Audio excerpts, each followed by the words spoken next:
बाबा कहते हैं ना कि जब हम श्रेष्ठ संकल्पों का खजाना जमा रखते हैं तो हमारे व्यर्थ संकल्प समाप्त हो जाते हैं। है ऐसा श्रेष्ठ संकल्पों का खजाना? क्या होता है श्रेष्ठ संकल्पों का खजाना? आपके खजाने में कौन कौन से श्रेष्ठ संकल्प है? सुनाना। ऑनलाइन भी लिखो, जो श्रेष्ठ संकल्पों का खजाना है जो जमा किया है वो लिखो।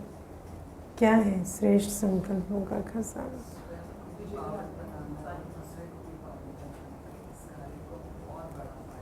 नहीं, एक संकल्प दो। क्या है वो श्रेष्ठ संकल्प? मैं विजयी आत्मा हूँ। और दुख नहीं देना, दुख नहीं लेना। और मैं विश्व कल्याणकारी आत्मा हूँ, है ना। देखो, ये भी मैं ईश्वरीय संतान हूँ, ड्रामा कल्याणकारी है, मुझे शुभ भावना शुभकामना रखनी।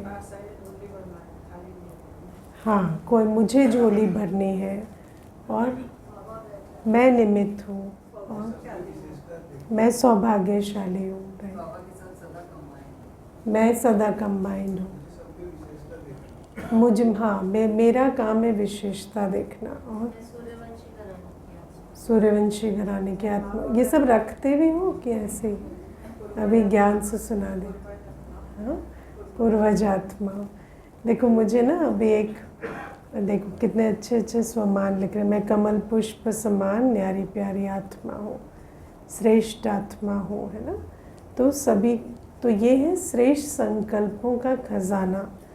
अभी पीछे ना एक बहन आई थी, पहली बार आई थी सेंटर, तो मुझे कहती कि मुझे ना जब काम काज में, जो ऑफिस में मानो कोई नुकसान हो गया, तो मैंने ये प्रैक्टिस की है कि मैं सोचती हूँ उसको मुझसे ज़्यादा ज़रूरत होगी जिसको मिला, है ना। तो कहती कि वो एक थॉट ने मुझे आज तक बहुत इजी रखा है। अब मुझे लेकिन पर्सनल लाइफ के लिए थॉट्स नहीं मिलते, है ना। जब पर्सनल लाइफ में कुछ हो जाता है तो मुझे वहाँ पर प्रॉब्लम्स आते हैं। तो मुझे बेसिकली यहाँ पर वो चाहिए, है ना। बहुत अच्छा उसने पहले दिन ही कहा कि मुझे वो चाहिए कि पर्सनल लाइफ में जब कोई बात हो जाती है तब उस चीज़ को, जैसे मेरी मदर की डेथ हुई तो मुझे वो समझ नहीं आया कि इसको मैं अंदर कैसे रखूं कि ये मुझे तकलीफ़ ना दे। ये एपिसोड मुझे पता है कि मुझे ट्रॉमा फ्री रहना है, लेकिन मुझे वो थॉट नहीं पता जिससे मैं उस ट्रॉमा को ख़त्म कर सकूं।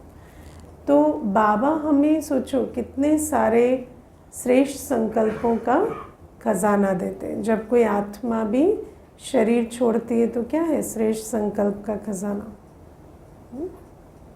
क्या है?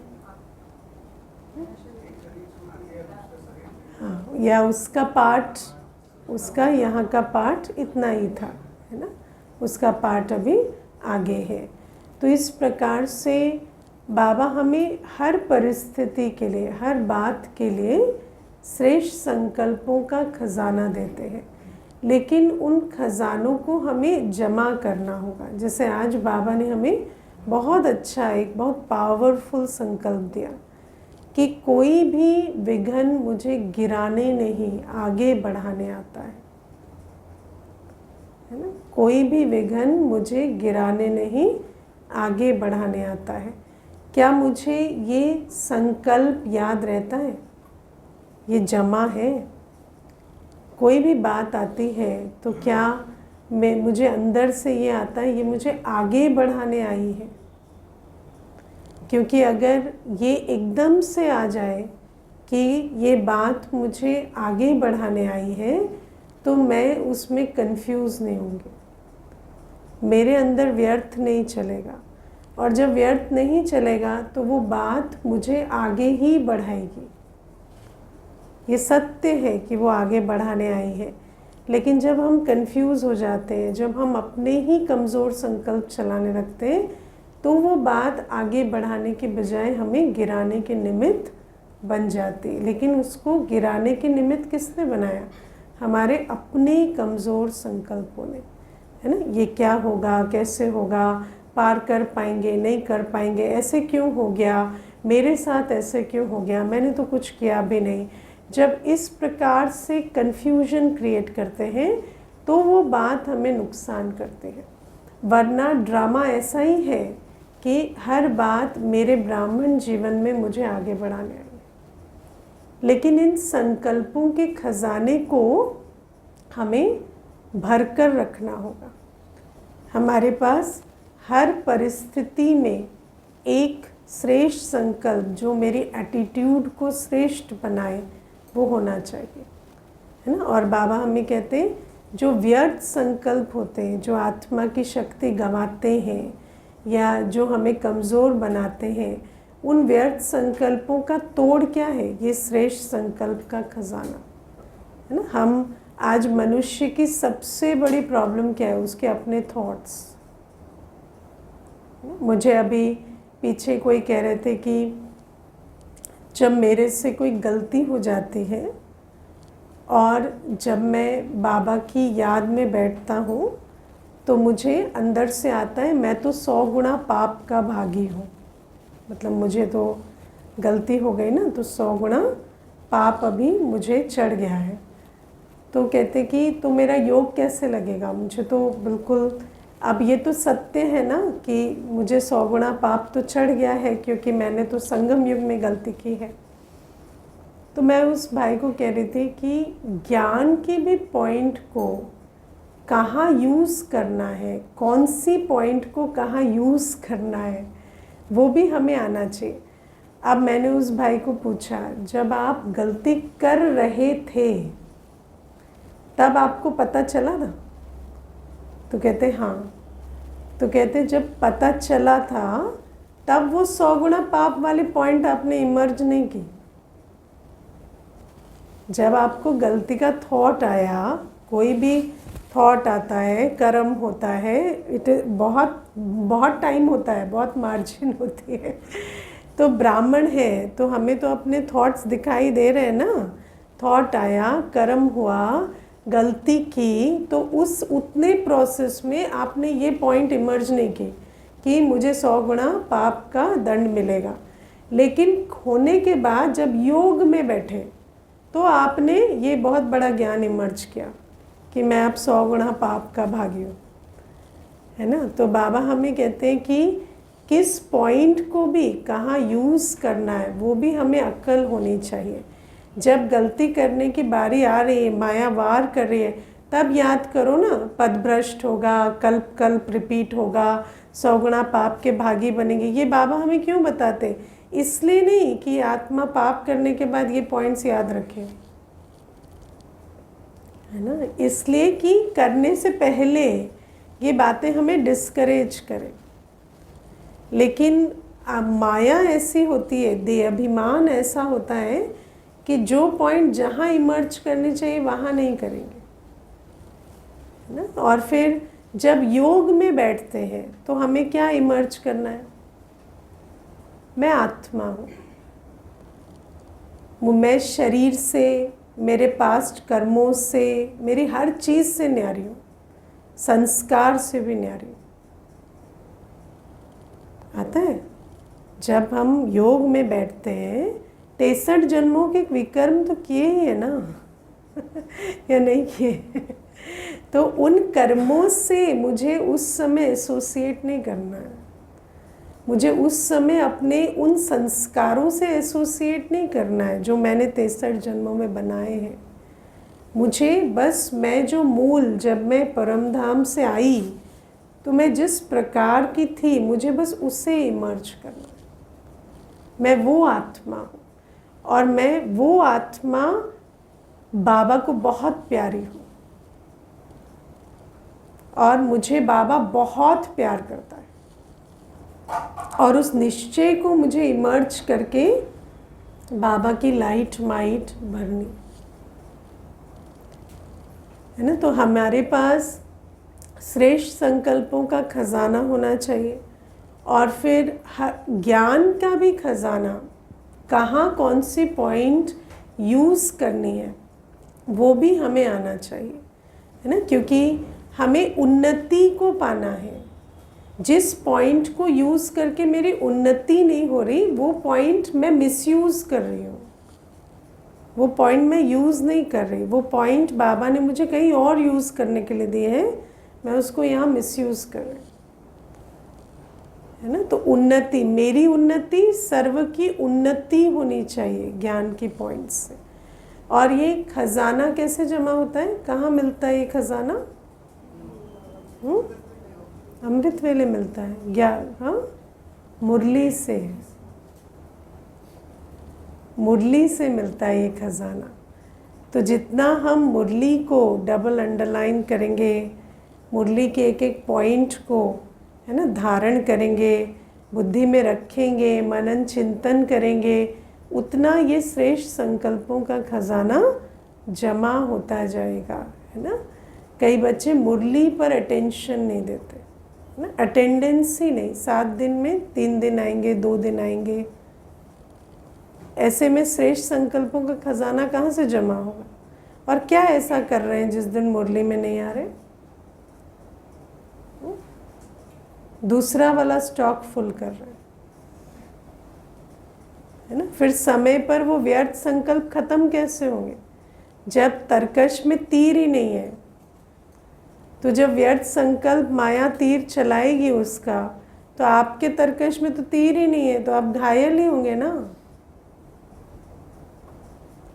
इसीलिए बाबा कहते हैं अपना श्रेष्ठ संकल्पों का खजाना इतना जमा करो कि व्यर्थ संकल्प माया लाएगी, लेकिन माया व्यर्थ संकल्प लाती है तो मेरे पास उसके लिए एक श्रेष्ठ संकल्प हो, है ना। माया कहेगी परिस्थिति बहुत बड़ी है, ये बहुत बड़ा है, पर आप माया को कहो, आपको नहीं पता मैं कौन हूँ, मैं बड़े ते बड़े की संतान हूँ।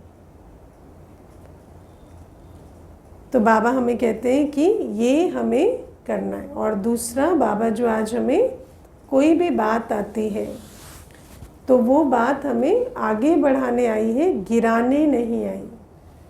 तो बाबा हमें आज कहते हैं कि माया अनेक रूपों से आ सकती है ना।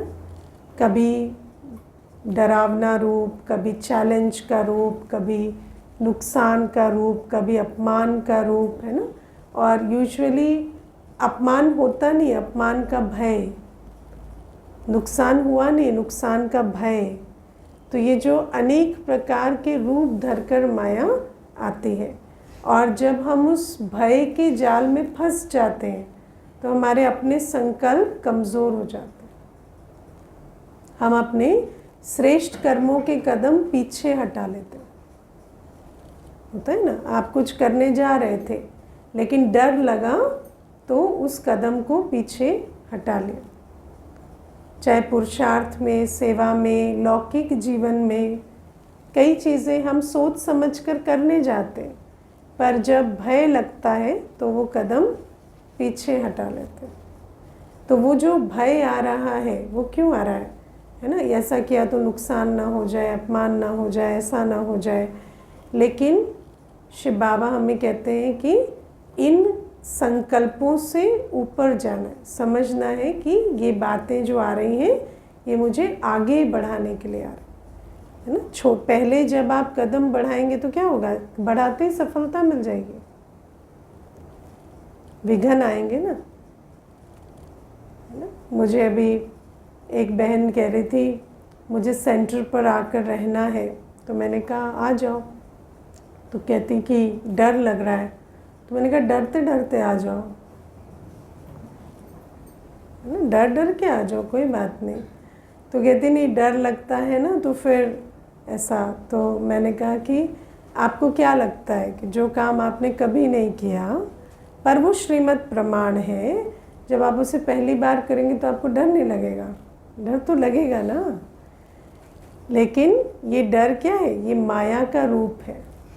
इससे डर डर के तो आप इतने सालों तक जीवन को वेस्ट किए, है ना। अभी भी डरेंगे तो कैसे चलेगा?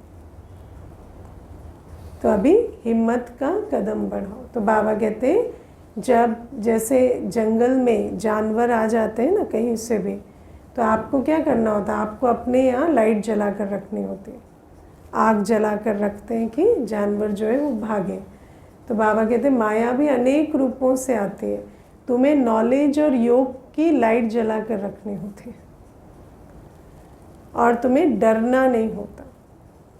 कभी भी हम जब कर्म कर रहे हैं, श्रीमत प्रमाण कर्म कर रहे हैं, तो उसमें कितने भी संकल्प आए, कितने भी कमज़ोर भय के संकल्प आए, मुझे पीछे नहीं हटना है और मुझे ये समझना है कि ये विघ्न आए हैं पर ये मुझे आगे बढ़ाने आए। सिर्फ विघ्न संकल्पों के रूप में नहीं आते, परिस्थितियों के रूप में भी आते। कई बातें आएंगी, कई चीज़ें हमें रोकेंगी, किसी को पसंद नहीं आएगा, कोई विघ्न रूप बनेगा, लेकिन पीछे नहीं हटना होता। और उसके लिए हमें ज्ञान और योग की लाइट जला कर रखनी होती है कि ये मुझे आगे बढ़ाने के लिए आए हैं। वरना जैसे ही आप कंफ्यूज हो जाएंगे तो माया अपना काम कर लेगी। ठीक है ना। तो ये दूसरी बात। फिर प्यारे बाबा आज हमें बहुत सारी मुरली जो है वो पूज्य बनने की, बाबा हमें कहते हैं हम होलीएस्ट और हाईएस्ट है। तो हाईएस्ट तो है सारे कल्प में, और फिर बाबा कहते हैं होलीएस्ट भी है। तो बाबा आज हमें होली के विषय पर सुनाते हैं कि होली में पहले जलाते हैं फिर खुशी मनाते हैं। ठीक है। तो हमें भी जब बाबा आते हैं तो पहले क्या सिखाते हैं, योग अग्नि में अपवित्रता को भस्म करो। सबसे पहली चीज़ बाबा हमें कहते हैं पवित्र बनो, योगी बनो। तो हमें सबसे पहला कार्य, सारी साकार मुरली रोज़ जो मुरली चलती है उसमें मुख्य अंडरलाइन बाबा क्या कराते हैं, याद करो याद करो याद करो, है ना। तो योग अग्नि में हमें अपने पापों को भस्म करना है। इतनी योग अग्नि है कि पाप भस्म हो। योग करते हैं तो कैसे पाप भस्म होंगे। आपको एक लोहा पिघलाना है, कितनी आग चाहिए उसके लिए, और कितनी निरंतर आग चाहिए ना। ऐसे 2 मिनट जलाई आग, फिर हटा दी, फिर जलाई, फिर हटा दी, तो लोहा पिघल जाएगा। तो हमारी भी जो याद है वो निरंतर होनी चाहिए और याद शक्तिशाली होनी चाहिए, तब हमारे पाप भस्म होते हैं। हम अभी जो करते हैं ना, जब हम बाबा के पास आते हैं उसको क्या कहते हैं, याद का अभ्यास। याद नहीं, पहले तो हम याद का अभ्यास करते। अगर हम याद का अभ्यास ही नहीं करेंगे तो याद कैसे होगी। विकर्म विनाश करने वाली याद तो बाद में आएगी, अभ्यास में ही दम तोड़ देते। कितना समय हमें रोज़ बैठकर अभ्यास करना होगा, चाहे उसका कोई प्रोडक्ट नहीं निकला, चाहे हम थक ही गए, है ना। याद इतनी हुई नहीं, युद्ध हुई तो भरे नहीं और खाली हो गए, होता है ना। जब याद में बैठे इतनी युद्ध हुई कि जितना रिचार्ज होने की जगह थकान हो गई। लेकिन वो क्या है, वो याद की अभ्यास की स्टेज है, वो स्टेज होगी। बिना उसके योगी बन जाएंगे क्या। फिर क्या है, आज तो ना मज़ा नहीं आया योग में, कल सो ही जाते हैं ना। टाइम वेस्ट क्यों कर रहे हैं योग में। हाँ, क्योंकि युद्ध हो रही है ना। अभी हम प्रोसेस में, देखो आप साइकिलिंग करना सीखते हो तो 2 दिन गिर गए तो चोट लगेगी ना, साइकिलिंग करने का मज़ा थोड़ी आएगा। अब चोट लगी तो आपने छोड़ ही दिया, तो मज़ा कैसे आएगा फिर? तो पहले पहले कैसे योग लग जाएगा? कई ऐसे पहले दिन ही अनुभूति ढूंढने लगते हैं। अरे ज्ञान मिला 63 जन्मों के विकर्म में, कुछ समझ नहीं आया है क्या क्या हाल है हमारा? पहले दिन ही योग लग जाएगा, पहले दिन ही ये योगी बन जाएंगे, है ना? मुझे एक बहन कहती थी, पहले दिन आई योग की और मुझे कहती आज ना ज़्यादा फील नहीं हुआ। मैंने कहा नहीं हो सकता ना अभी ज़्यादा फील। कितना फील हुआ? कहते 10 मिनट में 1 मिनट में, that is very good. 1 minute is like wonderful. तो कहते अच्छा 1 मिनट बहुत है, ये 10 मिनट पूरा कब लगेगा? पहले दिन ही, अभी 1 दिन का भी पुरुषार्थ नहीं हुआ है। इसीलिए तो बाबा हमें पहले ज्ञान देता है ना, कि समझो तुम्हारा हाल क्या है। तो याद का अभ्यास ही नहीं करेंगे तो याद कहाँ से होगी, है ना? अभ्यास के लिए आना पड़ता है पहले, तो कम से कम भी मैं समझती हूँ 5 साल तो अभ्यास करेंगे, तब तो याद की तार जुड़ेगी। जब निरंतर याद बाबा की अनुभव होने लगे। जो बैठे हैं जिनकी याद की तार जुड़ती है, कितने समय में जुड़ी बताओ? 2 वर्ष, 3 वर्ष, 4 वर्ष, 5 वर्ष, कोई कम में नहीं जुड़ती है ना? अनुभूति इतनी जल्दी नहीं होती है। लेकिन तब तक तो धीरज रखना पड़ेगा ना। फिर बाबा कहते हैं जब ऐसी याद हो बाबा की, दिल की लगन की याद हो, एक रस याद हो, पावरफुल याद हो, तब विकर्म विनाश होने शुरू होते हैं।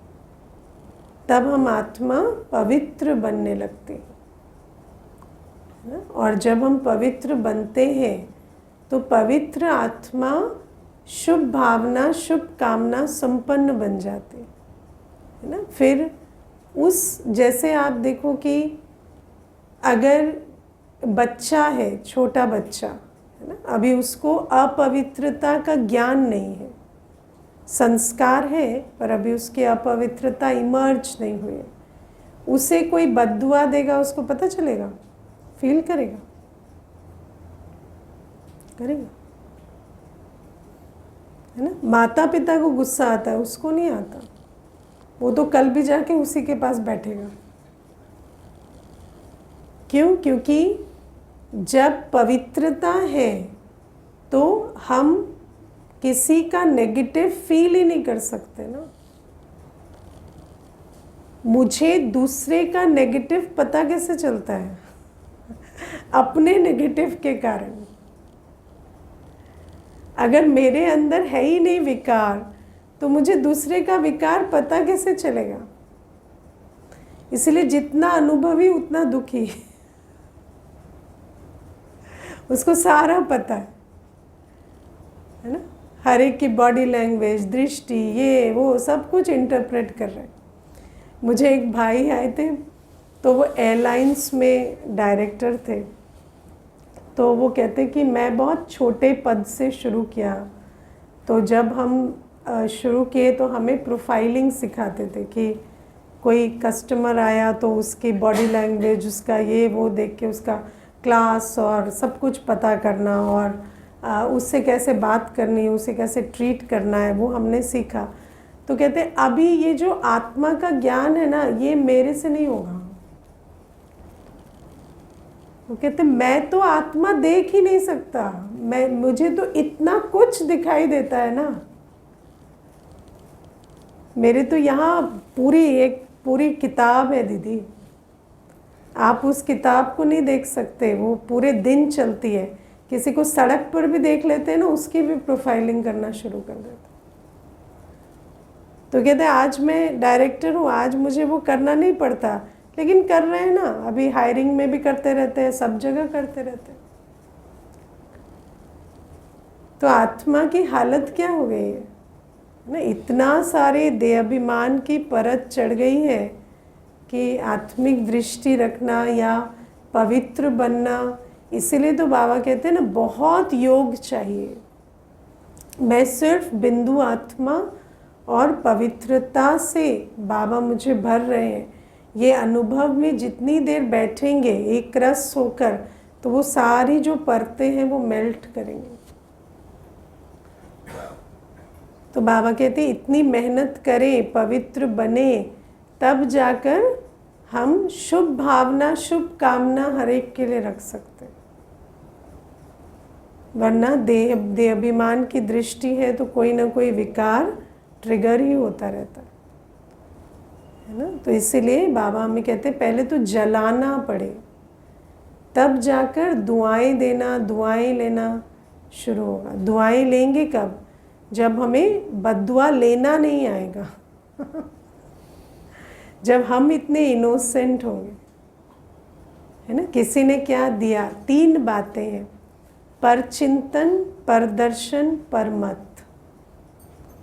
ये शुभ भावना, शुभ कामना के दुश्मन है ना। लेकिन दूसरे का चिंतन, देखो जब हम किसी को आत्मा देखते हैं तो कोई चिंतन ही नहीं है ना, कोई दर्शन ही नहीं है कौन है? आत्मा है। क्या कर रही है आत्मा? है ना, जो उसके संस्कार है वो कर रही है, बस फुल स्टॉप।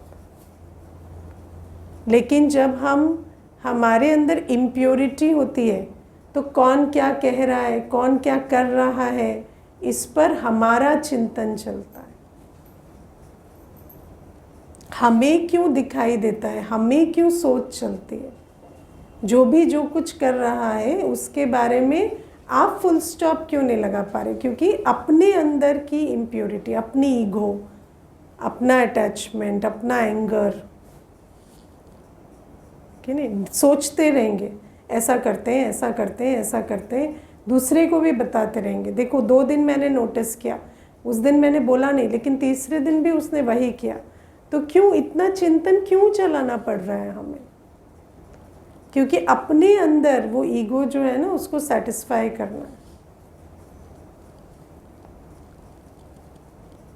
तो ये जो परचिंतन, परदर्शन है या परमत का प्रभाव पड़ता है, ये सारा हमारे अपने अंदर की इम्प्योरिटी के कारण होता है। और जब तक जब प्योर हो जाएंगे, तो प्योर हो गए तो किसी के बारे में संकल्प नहीं चलेगा। जब आप किसी के बिहेवियर को, किसी के शब्दों को सोचेंगे ही नहीं, तो वो आपको फील क्यों होंगे? बद्दुआ कैसे मिलती है? When you think about it उसने दी, आपने सोचा ही नहीं, तो है ना। और ऐसा बन जाना चाहिए सुनाई भी ना दे, सुनाई भी ना दे। सोच तो बड़ी बात है, सुनाई भी ना दे। किसी ने कुछ उल्टा कहा तो हमें बस सुनाई दे कि अच्छा ये अभी दुखी है, दुखी है तो क्या करेगा? ऐसा ही अब नर्स होगी तो पेशेंट के शब्द सुनती रहेगी, या क्या क्या बोल कह रहा है, नहीं ना, उसको पता है दुखी है, ऐसा ही करेगा। तो बाबा कहते हैं इतना हमें अपने अंदर पवित्रता को धारण करना, तब जाकर हर एक जो भी कुछ करता रहे, हम दुआएं लेते रहेंगे बाबा से और दुआएं देते रहेंगे। ठीक है, तो पहले जलाना है, फिर मनाना है। बिना जलाए नहीं मना सकते। हाँ रह सकते, हम रह रहे हैं ना,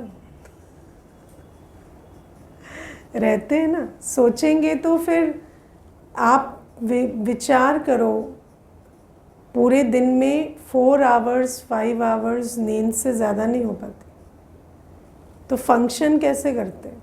नहीं सोचते तभी तो फंक्शन करते हैं। सोचे तो आत्मा इतनी थक जाएगी कि कुछ कर ही नहीं पाएगी। तो नहीं सोचना, डोंट थिंक।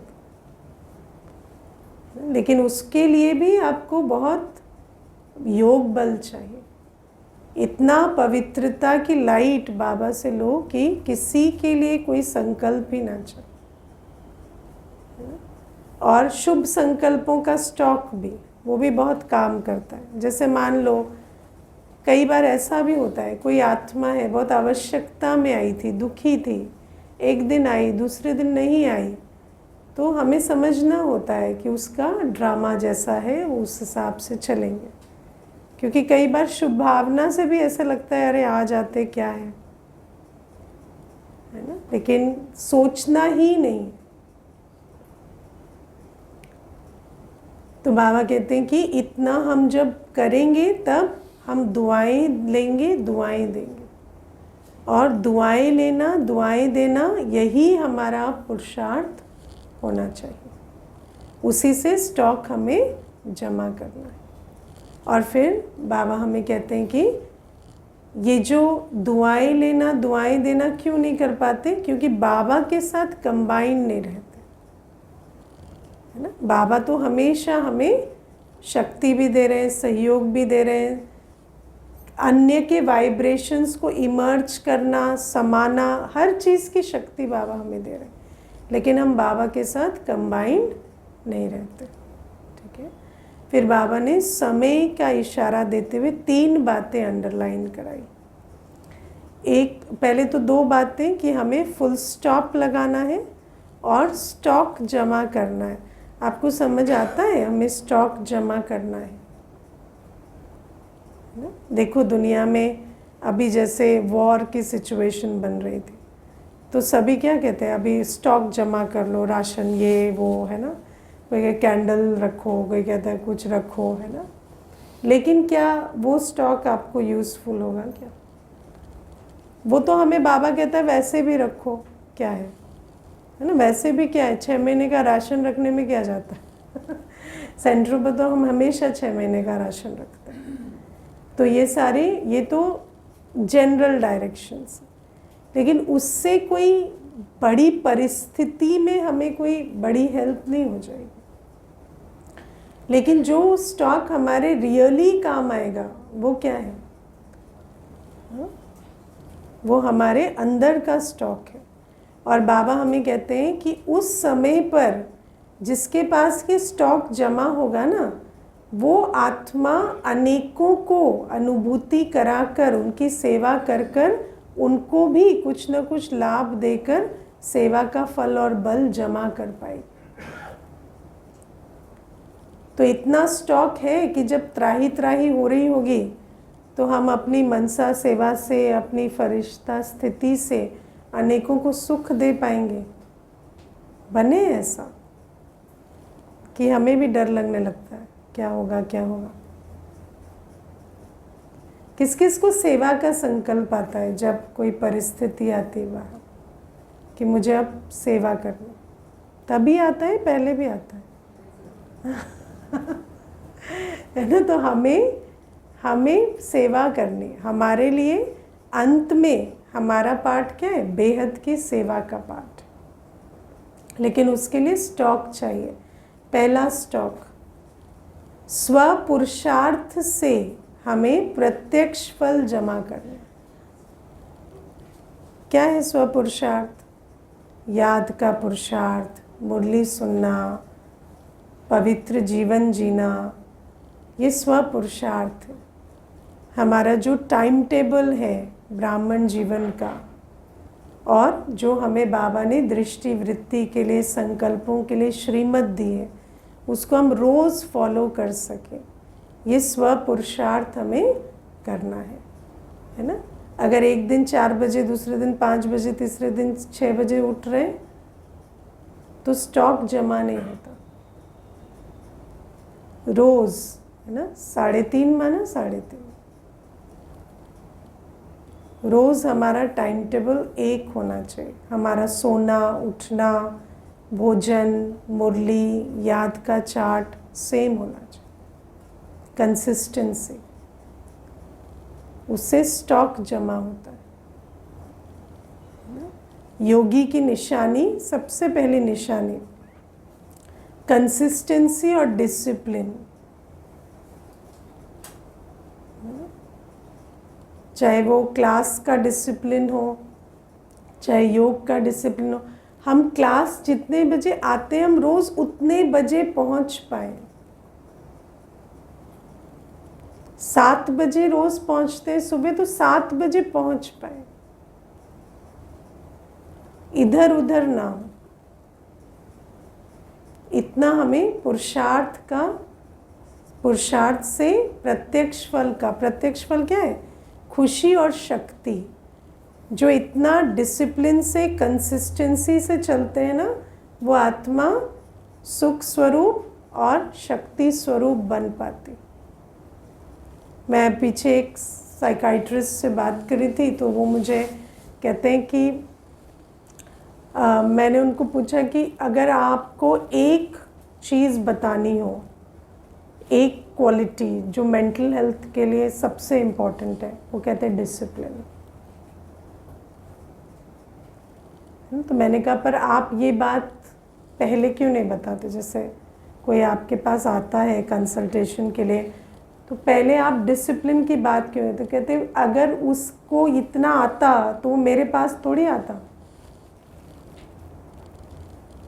उसको डिसिप्लिन की ताकत नहीं है ना, इसीलिए वो मेरे पास आए। लेकिन अगर जीवन में हमें प्रोग्रेस करना है तो सबसे पहली चीज़ है डिसिप्लिन।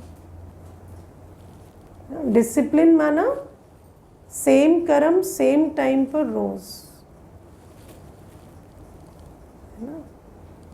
ये जब होता है तो हमारा प्रत्यक्ष फल का स्टॉक जमा होता है, खुशी और शक्ति। वो भी जब हम रूहानी टाइम टेबल के हिसाब से चलते हैं जो बाबा ने हमें दिया।